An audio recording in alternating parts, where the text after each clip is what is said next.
자, 4-2단원에 보시면요. 문법 요소와 어휘의 활용 단원입니다. 자, 학습 목표가 두 가지가 보이네요. 하나는 다양한 분야의 글과 담화에 나타난 어떤 문법 요소, 그리고 어휘 어떤 표현 효과 등을 알아보 이해하는 것. 자, 그래서 우리가 어떤 여러 가지 종류의 어떤 글을 접하게 되고 담화, 자, 여러 가지 이야기 상황에서 이런 문법 요소나 거기서 사용하는 이 어휘들, 이것의 어떤 표현 효과 등을 지금 어떤 어휘를 사용하느냐에 따라 문법적 효과가 달라진단 말이에요. 표현의 효과가. 이걸 알아보고요. 그다음 문법 요소 및 그다음에 어휘를 활용해서 글과 담화에 적절한 표현을 직접 생성해 보는, 자, 이게 학습 목표가 되겠습니다. 자, 아래 보시면 예문에서 뭐 주문하신 음료 나오셨습니다처럼, 자, 이게 높임 표현을 쓰지 않아도 되는 부분에 대해서 음료를 높이고 있죠. 자, 그래서 아래처럼 음료 나왔습니다를 바꾸거나, 자, 어제 혼자 하겠어 할 때, 자, 이 get 같은 경우는 의지를 나타내는 미래를 나타낼 때 어제라는 어떤 시간 표현을 써놨거든요. 자, 이게 좀 잘못됐네요.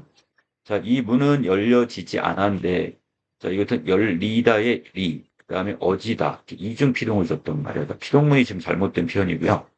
자, 형이 날씨가 덥다, 라고라고 했는데, 자, 우리가 인용격 조사를 쓸 때, 라고하고 고를 구별해서 써야 되는데, 자, 여기 있는 이 학생은 지금 이걸 구별하지 못했네요. 그래서 덥다, 고로 바꾸는 게 맞겠습니다. 자, 아랫부분에 오시면 미리 알고 가기 위해서요. 문법 요소의 이해와 활용인데, 자, 우리가 어떤 높임 표현이나 시간 또는 피동, 인용 표현 등을 우리가 지금 문법 요소다 이렇게 얘기하고요. 자, 이것은 그 상황과 맥락에 맞게, 자, 이것을 적절하게 사용을 해야지만이 효과적으로 자신의 생각을 표현할 수 있게 됩니다. 자, 또한 어휘의 사용도 마찬가지죠. 이 고유어, 한적, 외려. 우리가 좀 이따 우리 사고, 국어를 배우게 되는데, 자, 이런 것도 이것을 적재적소에. 그러니까 이것을 지금 우리가 상황에 맞는 어떤 어휘를 사용해야지, 자, 이걸 통해서 필자나 화자의 어떤 태도나 입장을 잘 전달할 수가 있게 될 겁니다. 자, 보면 구체적으로 들어가 볼까요? 자, 먼저 상황에 맞는 문법 요소 해가지고, 자, 높임 표현부터 알아볼 건데요. 그러니까 화자가 어떤 상대나 대상의 높고 낮은 정도를 언어적으로 구별해서 표현하는 그래서 우리말의 문법 요소를 우리가 뭐라 한다? 이걸 높임 표현이다 이렇게 얘기합니다.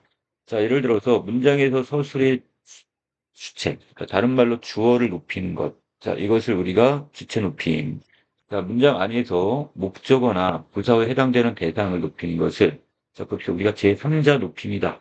말하는 이도 아니고 듣는 이도 아닌 제3자를 높이는 걸 객체 높임 이렇게 얘기합니다. 자, 세 번째, 그 화자가 청자를 높이는 걸, 그러니까 청자를 높이는 걸 바로 우리가 상대 높임 이렇게 보시면 되겠네요. 자, 이걸 좀 더 정확하게 이렇게 정리를 해놨습니다. 자, 주체 높임은 크게 네 가지 방법을 통해 가지고 우리가 높임을 실현할 수 있는데요. 첫 번째는, 자, 서너 번 어미 시를 쓰는 방법, 주격 조사 깨서를 쓰는 방법, 계시다 주무시다와 같은 특수한 어휘를 사용하는 방법, 그 다음에 주어 명사에다 님을 붙임으로써 주체 높임을 실현할 수가 있게 되겠고요. 자, 객체 높임은요, 부사격 조사 깨를 붙이거나 또는 모시다 역줍다와 같은, 자, 어휘, 특수한 어휘를 사용해서, 자, 객체 높임을 실현할 수 있게 됩니다. 자, 상대 높임은 종결 어미. 자, 이거 하나밖에 없다고는 하지만 이것을 다시 격식체와 비격식체로 나누게 되고요. 자, 그래서 여기 화자를 낮추는 저, 제 등의 어휘를 쓰는 경우가 있다. 자, 이렇게 두 가지 정도로 나눌까요? 자, 그래서 특수 어휘를 사용해서 나 대신에 저. 자, 이런 것도 한 가지 방법이 되겠네요. 그렇게 해서 상대 높임 실현 이렇게 보시면 되겠습니다. 자, 구체적인 예문 봅니다. 자, 국어 선생님께서 주신 행사 참가 신청서를 어디에 제출하지? 이 경우에, 자, 여기서 깨서라는 지금 뭘 썼어요? 주격 조사를 썼죠? 자, 이것과, 그 다음에 또 한 가지, 자, 여기서 주시다의 시, 번호말 어미 시를 사용해서, 자, 주체인 국어 선생님을 쓰고 있습니다. 자, 그 다음에 객체 높임은요, 자, 여기 담당 선생님께 할 때, 자, 깨라는 뭐를 사용했어요? 여기서 지금 객체 높임을 나타내기 위해서 부사격 조사 깨를 썼죠? 자, 그래서 이것을 객체인 담당 선생님을 객체 높임 겁니다. 자, 그다음 상대 높임이 있습니다. 선생님, 신청서 제출하고 왔습니다. 할 때 습니다를 썼죠? 자, 이게 종결 어미가 되는데, 자, 이거 종결 표현을 통해서 청자인 선생님을 높이고 있네요. 자, 그 중에 격식체 중에서 하십시오체를 쓰고 있다. 이렇게 보시면 되겠습니다. 자, 그 다음에 여기에서 우리가 상대 높임을 좀 더 살펴보면, 이 격식체와 비격식체인데 공식적인 석상에서 쓰는 격식체의 경우는 자, 하십시오체, 하우체, 하계체, 헤라체 자, 여기까지 구분할 수 있겠고요. 비격식체로서 해요체와 해체가 있다. 자, 이 중에서 여러분들 주의할 것은 이 해체와 헤라체를 구분하는 건데 해체에다는 자, 여기다 보조사 요를 붙이면 뭐가 되고요. 자, 이때 이것을 이렇게 해요체를 만들 수가 있단 말이야. 자, 하지만 헤라에는 요를 붙이면 어색하죠. 가라요 이런 표현은 없단 말이에요. 가요, 가요 이거 되지만 자 아랫부분에 보시면 자 아버지가 식구들과 저녁을 먹었다를 아버지께서 식구들과 저녁을 드셨다. 자 그래서 여기에는 깨서라는 주체 특격 조사 깨서와 그 다음에 서너말 어미 시를 통해 주체 높임을 실현하고 있고요. 자, 아랫부분에서는 지금 할아버지를 모시고처럼 특수한 어휘를 사용해서 객체 높임, 할아버지를 높이는 거죠. 저희 아버지를 높였고, 자, 여기에서는 할아버지를 높였고, 자, 마지막은 선생님, 저는 점심을 먹었습니다처럼, 자, 씁니다. 종결 어미를 통해서, 자, 선생님, 자, 듣는 이, 상대방을 높이고 있습니다. 자, 1번 문제 보시면요. 자, 나는 책을 읽었다 해서 이것을 자, 어머니로 지금 주어를 바꿔버렸네요. 자, 이걸 통해 깨서, 그 다음 읽으셨다의 시. 자, 이걸 통해서 주체 높이를 실현을 했고요. 자, 동생이 일찍 잔다를 할아버지라는 주어로 바꿨습니다. 자, 그래서 여기는 주격조사 깨서와 주무시다 특수 어휘를 사용해서 주체 높임을 실현했고. 자, 그 다음에 밑에는 나는 선생님께 해서, 자, 선생님, 여기 뭐가 되는 거야? 부사어죠?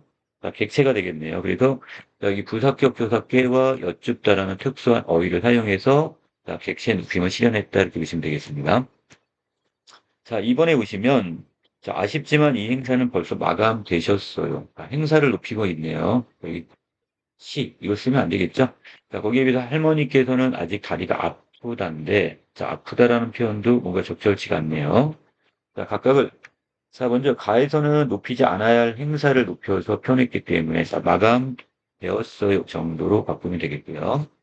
자, 그 다음에 여기서 할머니의 어떤 신체 일부분을 높이는 건데 자, 이런 걸 우리가 간접 높임이라 합니다. 자, 그래서 이런 경우는 다리를 높여야 되는데 그래서 다리가 아프시다처럼 의시를 쓰게 됩니다. 자, 여기에 해당되는 게 어디 있죠? 자, 왼쪽 보시면 자, 이 간접 높임은요. 높여야 할 대상의 어떤 신체의 그 일부분이나 또 관련된 사물 등을 높여서 주체를 간접적으로 높이는 방법이 되겠습니다. 자, 그래서 아랫부분에 보시면 자, 선생님의 손은 매우 예쁘시다처럼 여기 시를 붙였네. 의시를 붙였죠. 자, 그 다음 밑에 나이 어린 손자가 있으시다처럼 가족. 자, 할아버지와 관련된 가족을 높임으로써 자, 이 선생님 그리고 할아버지를 간접적으로 높였다 이렇게 보시면 되겠습니다. 자, 3번 문제 갑니다. 자, 잘못된 높임 표현을 찾아 바르게 고치는 건데요. 자, 진호야, 선생님께서 너 오시래 했는데, 자, 이때 오다라는 주체가 누가 되야? 이건 선생님이 아니라 진호가 오는 건데, 거기다 시를 붙여버렸으니까. 자, 이거 잘못된 표현이죠? 자, 그래서 오라고 하셔로 바꾸거나, 이걸 줄여서 오라셔 정도로 바꿔도, 자, 이렇게 되면, 자, 여기서 오라고 하신 선생님은 지금 어떻게 높이는 거고, 자, 오는 주체인 진호는 일단 높일 필요가 없다는 거죠. 자, 4번에 갑니다. 자, 지수와 지금 여기에서 지금 상황에 따라서 지금 남학생, 여학생이 지금 대화를 나누는데 자, 여기서는 서로 반말체를 쓰고 있네요. 자, 하지만 오른쪽에 오면 안녕하십니까? 자, 입니다. 자, 이렇게 표현을 쓰고 있는데요. 자, 그 이유는 자, 지수가 상황에 따라 이렇게 높임 표현을 다르게 사용한 이유는요. 자, 내 친구와 대화를 나눌 때는 사적 상황이고 자, 거기에 비해서 다수 대상 앞에서 발표할 때는 공식적인 상황이기 때문에 자, 높임의 어떤 차원이 달라졌습니다.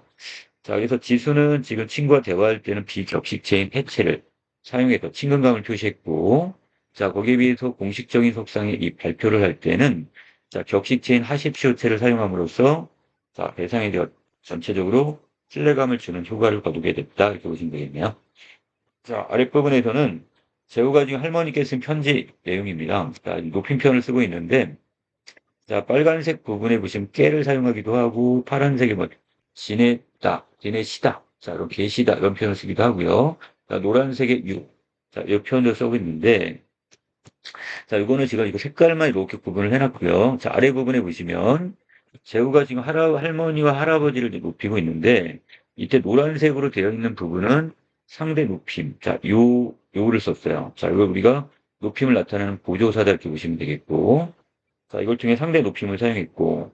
자, 그 다음에 여기서 파란색 부분들은 자, 할아버지와 할머니 이걸 직접 높이는 자, 여기서 주체 높임이다 이렇게 보시면 되겠습니다. 그래서 지내시다, 계시다와 같은 특수 어휘, 그 다음에 깨서와 같은 뭘 사용했어요? 자, 주격 조사를 사용해서 자, 높임을 지금 실현했다 이렇게 보시면 되겠고. 자, 이거 말고 객체 높임도 있죠? 자, 여기서 부사격 조사 깨와 되다, 오시다와 같은 특수한 어휘를 사용해서 객체를 높이고 있다 이렇게 보시면 되겠습니다. 자, 이번에 보시면요. 자, 재호가 이 글에서 높임 표현을 사용한 이유와 그 이유, 효과를 물어봤는데, 당연히 할아버지, 할머니께 지금 쓰는 편지이기 때문에, 자, 공손함을 나타내는 그 높임 표현을 사용했고, 자, 이렇게 함으로써 결국 할아버지, 할머니께 예의를 지킬 수 있는 효과를 가져오게 됩니다.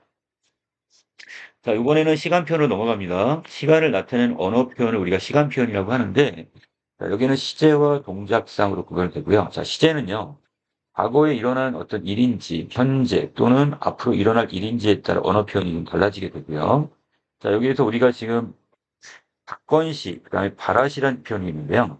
자, 어떤 사건이 일어난 시간을 우리가 사건시, 자, 그리고 화자가 말하는 시점을 발화시라고 하는데요. 자, 여기에 따라서 자, 아래 밑에 표를 먼저 보고 갈까요? 자, 말하는 시간인 발화시보다 사건이 먼저 일어났다고 한다면, 자, 이것은 과거 시제가 되는 거고, 발화시와 사건 시가 일치하게 되면 현재 시제. 자, 지금 발화시보다는 사건 시가 뒤에 있네요. 자, 말하는 시간보다 사건은 그 뒤에 일어나는 거니까. 자, 이것을 우리가 미래 시제 이렇게 보시면 되겠어요. 자, 또한 이 동작상에 따라서 어떤 동작이 완결되어 있느냐, 지금 진행되고 있는지에 따라서 각각 진행상과 완료상으로 구분하기도 합니다. 자, 왼쪽 부분에서 자, 시간표는 실현하는 방법입니다. 자, 과거 시제의 경우는요. 자, 우리가 선어말 어미를 붙이거나 또는 관형사형 어미를 붙이거나 또는 우리가 시간표를 나타내는 부사를 붙이거나 자, 이렇게 해가지고 지금 우리가 시제를 표현하게 되는데요. 자, 먼저 선어말 어미는 아덧을 붙이는 방법이 있고요. 두 번째, 자, 이 덜을 붙이는 방법. 세 번째, 아덧, 어덧을 붙여서 자, 우리가 선어말 어미를 통해서 과거 시제를 표현하는 방법이 있습니다. 자, 그리고 과거 시제에서 관형사형 어미를 사용할 경우인데요. 이때는 이 동사와 형용사로 나눠서 하게 됩니다. 자, 동사의 경우는 자, 이거 은이나 던. 자, 우리가 예를 들어서 먹다라는 동사에서 먹은, 자, 그 다음에 먹던 이렇게 쓸 수 있지만 형용사나 서술격 조사에서는 은은 쓰지 못하고요. 자, 예쁘다. 그래도 또는 여기 학생이다처럼에다가 학생 예쁘던 또는 학생이던. 자, 그래서 던만 붙일 수가 있다는 거. 자, 이렇게 구분해 주시고요. 자, 현재 시제를 나타낼 때는 동사에서는요. 자, 이때도 선어말 어미와 그다음 관형사용 어미를 구별을 하게 되는데 선어말 어미의 경우 동사에서는 니은이나 는을 붙이게 됩니다.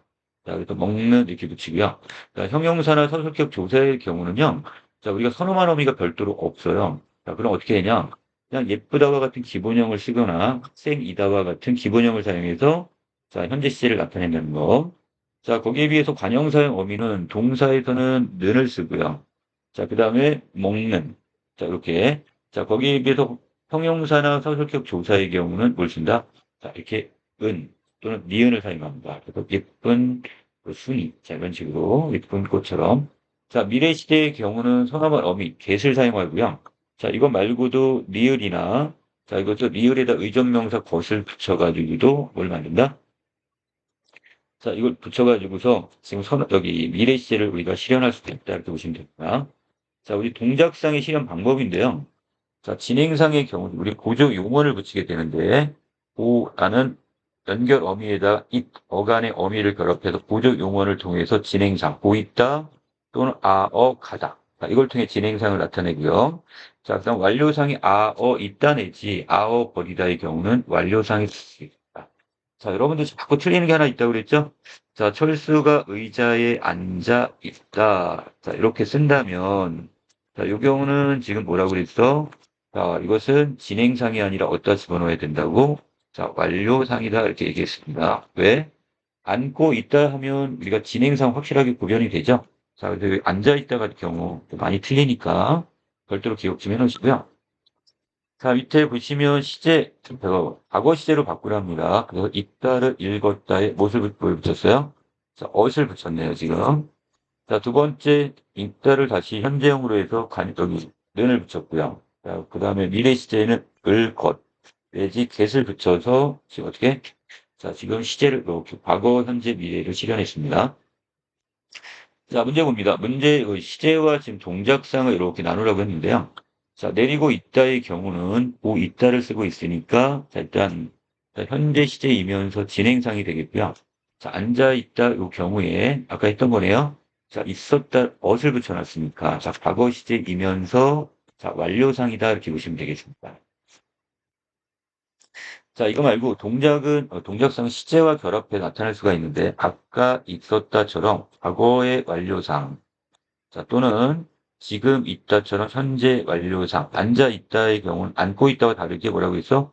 얘는 완료상이라고 했습니다. 내일 있겠다처럼 미래의 완료상을 쓸 수도 있습니다. 자, 이번에 보시면요. 자, 각각의 어떤 그 단어들을 자, 여기서 적절한 시간표로 바꾸라는 얘기인데 자, 이것은 즉 발생했다의 경우는 뭐야? 엇이라는 선어말 어미를 사용해서 과거 시제를 실현했고요. 진행된 이의 경우도 자, 니은이라는 여기서 뭘 쓴 거야? 반영사용 어미가 되겠죠? 이걸 통해서 과거 시제를 표현했고 자, 그 다음에 아랫부분에 보시면 늘어났다의 앗을 선어말 어미 앗을 써서 과거 시제를 자, 그리고 자, 아래로 내려오시면 불어 넣었다의 경우는 뭐야? 여기서 엇을 써서 선어말 어미 엇을 써서 과거 시제를 자, 그 다음에 이어지다 그냥 바로 내려갑니다. 이때 리을. 자, 그것도 우리가 뭐가 되는 거야? 반영 사용음이 리을을 사용해서 미래 시제를 이렇게 표현했다고 보시면 되겠습니다. 자, 그렇게 문장 전체를 주고 그 안에서 지금 과거, 현재, 미래. 자, 이렇게 지금 구분을 하니까 또 완료와 진행상을 구분하니까 자, 이건 세부적으로 좀 다시 한번 숙지할 필요가 있겠습니다. 자, 아랫부분에 보시면 시간 표현의 효과인데요. 자, 우리 반이 분명히 지금 우승한다는데 아직까지 내일은 오지 않은 시간이 학교 체육 행사는 아직 시작되지 않았어. 자, 그런데 이렇게 지금 현재형을 쓴 이유. 자, 선어말음이 이렇게 자, 원래는 현재를 나타내는 시제인데요. 자, 이렇게 선어말음이 니은을 사용함으로써 우승한다는 표현함으로써 미래의 사건이 반드시 일어날 것이라고 확신하는 태도다 이렇게 보시면 되겠고요. 자, get의 경우 참여하겠지와 다 하겠어 이 두 개가 있는데 자, get은 보통 미래를 나타내는 선언한 어미가 되겠지만 자, 우리가 어떤 추측을 나타내거나 의지를 나타낼 경우에 자, get을 쓸 수도 있습니다. 참여하겠지의 경우는 추측에 해당이 되겠고요. 자, 그 다음에 최선을 다하겠어는 자, 의지에 해당된다 이렇게 나누시면 되겠습니다. 자, 피동편 들어갑니다. 자, 주어가 다른 주체에 의해 어떤 동작을 당하거나 자, 영향을 받는 것을 나타내는 언어 표현을 우리가 피동 표현이라고 하고요. 행위나 동작의 어떤 주체가 주어진 문장을 능동문, 그리고 행위의 주체가 아닌 행위의 대상이 주어진 문장은 피동문이다 이렇게 되겠습니다. 자, 말이 좀 어렵죠? 자, 능동문은 자기 스스로, 제 스스로 하는 거라면 자, 여기 피동문이라는 것은 다른 사람의 이 동작을 당해진다. 그래서 그 피동문이다 이렇게 보시면 돼요. 자, 아래 예문에 보시면 자, 경찰이 사건 용의자를 잡았다의 경우, 자, 여기서는 바로 주어인 경찰을 강조하기 위해서, 자, 그 다음에 잡았다는 바로 이 능동문입니다. 그래서 경찰이 어떤 스스로 한 행동, 자, 이걸 강조했고요. 자, 이걸 피동문으로 바꾸면, 자, 목적어인 지금 사건 용의자를, 이 목적어가 사건 용의자가 이제 주어로 바뀌게 되고, 그 다음에 주어인 경찰은 뭐로 바뀌어요? 자, 부사어인 경찰에로 바뀌고, 잡히 얻다 할 때 시라는 피동 전미사를 써가지고 피동문을 만들었네요. 자, 이 경우는 지금 경찰을 강조하는 게 아니라 자, 사건의 용의자가 바로 피동에 해당되는 대상인 주어를 강조하는 거니까. 자, 여기서 사건 용의자를 강조하게 됩니다. 자, 그 다음에 왼쪽 문장에 보시면 자, 이렇게 자, 피동문을 실현하는 방법에는 자, 먼저 피동 전미사 이시리기를 붙이는 방법이 있겠고요. 두 번째는 일부 명사에다 전미사 되다. 자, 이것도 둘 다 전미사입니다. 자, 그리고 지다. 자, 또는 개 되다를 붙이는데요. 자, 이때 또는 개는 연결 어미가 되는 것이고, 자, 거기에 지다의 지, 또 그 다음에 되다의 되는 어간, 그리고 거기에다가 뭐, 다라는 어미를 결합하게 되죠. 자, 이 중결 어미인데, 자, 우리가 이것을 전체적으로 보조 용언이다 이렇게 이야기합니다. 그래서 보조 용언을 결합해가지고, 자, 뭐를 만들 수가 있다? 자, 이걸 가지고서 우리가 지금 피동편을 만들 수가 있단 말이야. 자, 이것을 같이 세부적으로 나누면, 자, 우리가 지금 이렇게 피동 전미사를 붙이는 방법들이 아까 있었죠? 이희리기나 되다를 붙이는 방법을 화생적 피동이라고 하고, 자, 거기에 비해서 우리가 보조 동사, 이게 보조 용언이라고 했었죠? 자, 이렇게 해서 지다나, 되다를 붙이는 방법. 자, 이런 것들을 우리가 통사적 피동이다 이렇게 이야기를 합니다. 자, 여기 능동문을 지금 피동문을 바꾼 방법인데요. 자, 물었다를 여기 자, 피동 전미사인 리를 붙여서 물렸다 이렇게 바꾸거나, 자, 그 다음에 전미사 되다를 붙여서 발굴됐다. 그 다음에 어지다라는 보조 동사를 사용해서 깨졌다. 자, 이렇게 바꿔놨네요, 지금. 자, 이것도 피동문을 바꿨고요. 자, 아랫부분에 보시면 피동문 중에서 우리가 지금 이중 피동을 쓰는 경우는 좀 잘못된 피동이다 이렇게 얘기하는데요. 자, 우리가 동사 어지다에다가 이 지금 여기 피동 전미사가 붙었는데 거기다가 또 보조 동사를 또 붙이면 자, 이것은 중복 피동이 지금 중복된 경우란 말이야. 자, 그래서 믿겨지다는 믿기다 내지는 믿어지다. 이 두 개 중에 하나를 붙여야 되는데 믿기어지다의 경우는 자, 믿다에다 기도 붙었고요. 그다음에 여기에 어지다. 자, 이게 지금 다시 한번 또 보조 용언이 붙었으니까 두 번이 붙었단 말이야. 이 둘 중에 하나만 써야 된다 이 뜻입니다. 자, 여기 오른쪽 예문에도 똑같네요. 바뀌어졌다도 이라는 전미사에 어지다 보조 용언이 붙었고 파손되다의 접사 되에 어지다라는 보조 용언이 붙었으니까 각각을 그 바뀌었다 또는 파손된 자 이렇게 바꿔줘야지만이 올바른 피동이 되겠습니다. 자, 이번 문제 보시면요. 뉴스 보도문인데요. 여기 피동 표현을 지금 쓰고 있네요.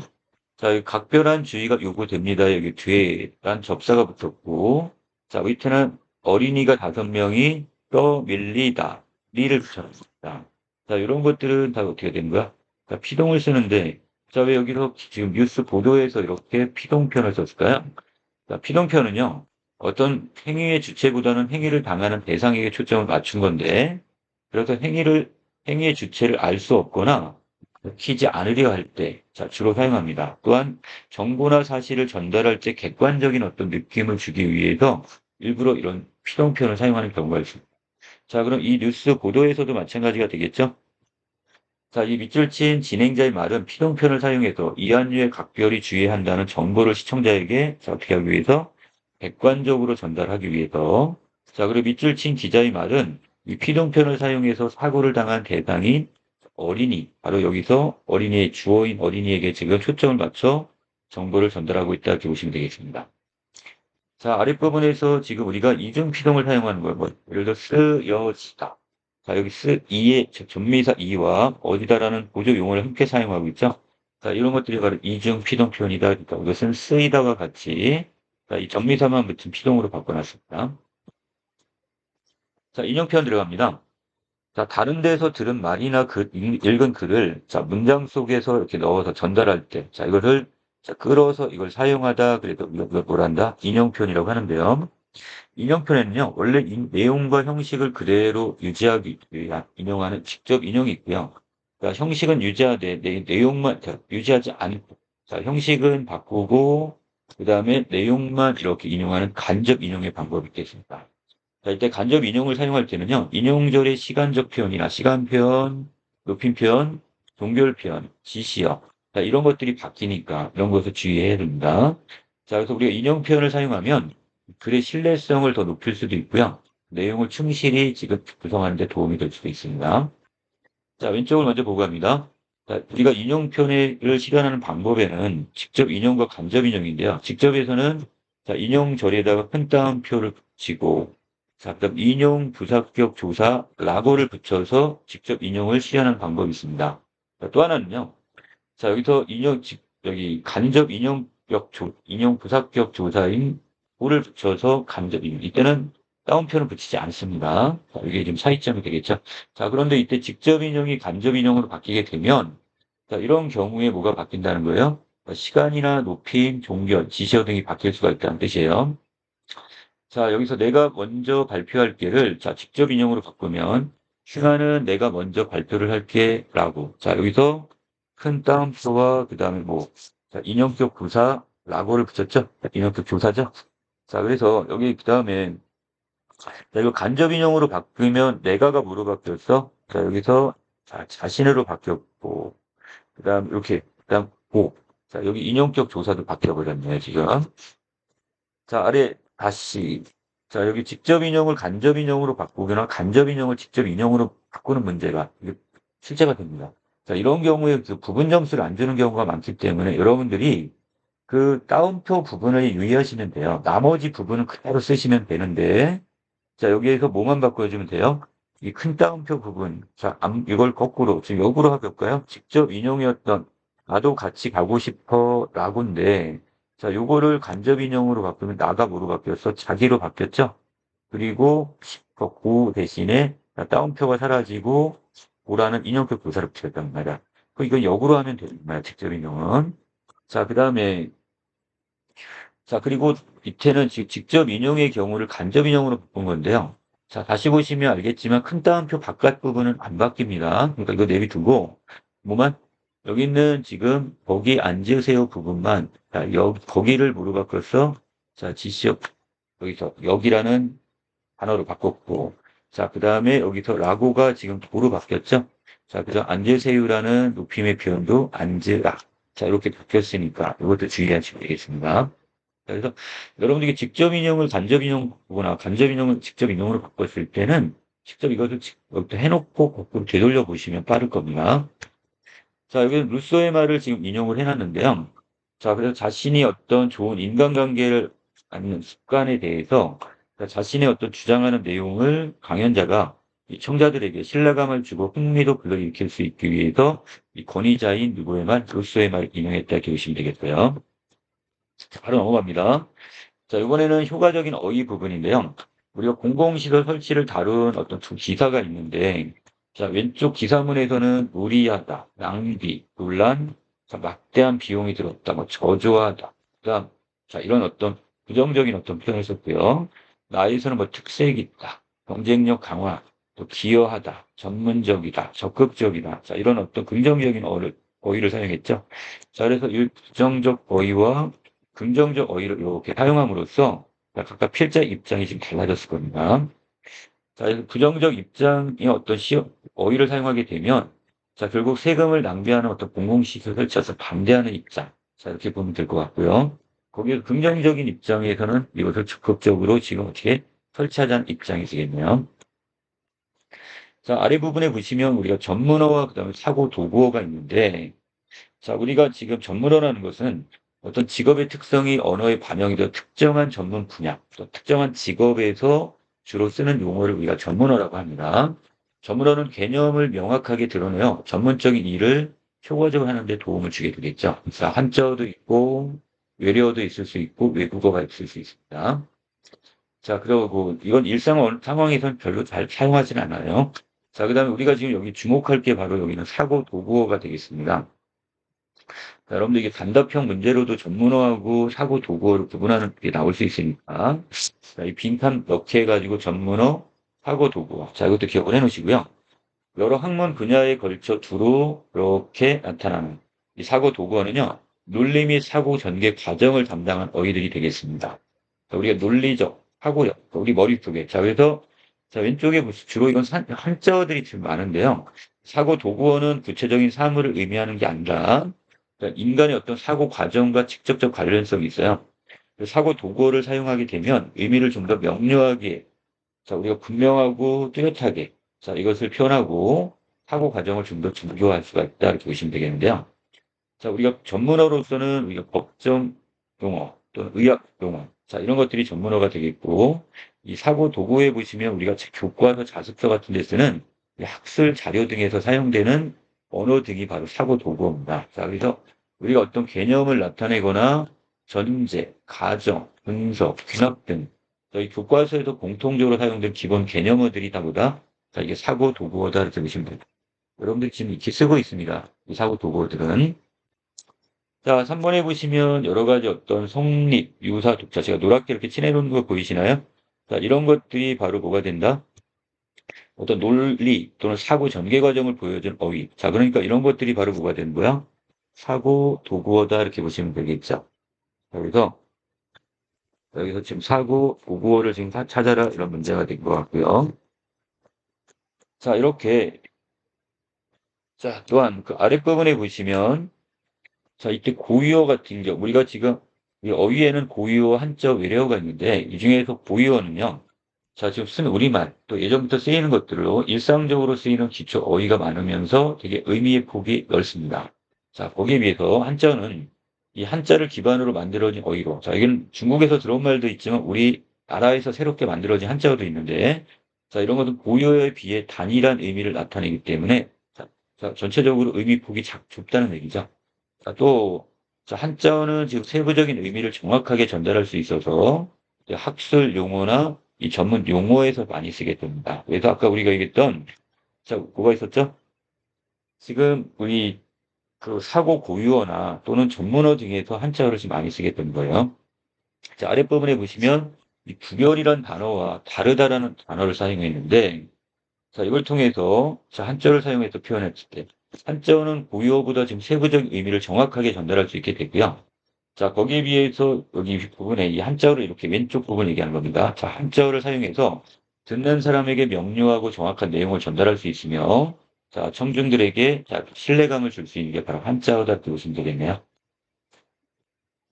자, 4번입니다. 자, 여기 보시면 지금 보존 환경에 대한 이야기를 나타내기 위해서 자, 미술관 누리집인데, 자, 우르면상 또는 표면 박락, 크랙과 같은 단어를 썼네요. 자, 구체적인 뜻은 여기 자, 우르면상, 우글쭈글, 울었다 이런 표현을 쓰고, 자, 긁히거나 들떠 있는 것을 표면 박락이 일어났다. 네, 균열이 일어났다 이런 표현이고요. 자, 아랫부분은 보존 처리에 대해서 뭐 합성 수치, 클리닝, 또 테스트, 자, 이런 용어들을 사용했네요.